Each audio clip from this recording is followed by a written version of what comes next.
Appu sir ಸಾವನ್ನ ಮೊದಲೇ ಸೂಚಿಸಿದ್ವ ಯುವರತ್ನ ಸಿನಿಮಾದ ಆ 2 ದೃಶ್ಯಗಳು.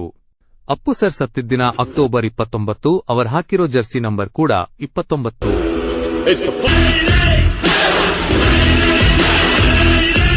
ಸಿನಿಮಾದ ಕೊನೆ ದೃಶ್ಯದಲ್ಲಿ ಅವರನ್ನ ಸಾಧಕರ ಪಟ್ಟಿಗೆ ಸೇರ್ಸೋದು,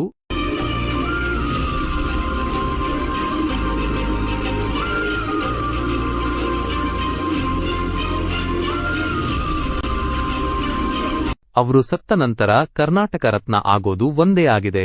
ನಾಡಭಾಷೆಯನ್ನಾಗಿಸಿದ ಕನ್ನಡದ ಮೊಟ್ಟಮೊದಲ ರಾಜ ಮಯೂರವರ್ಮ.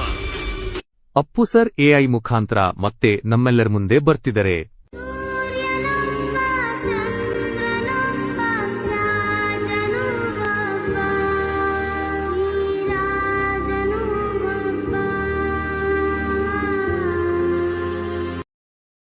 Download ShareChat.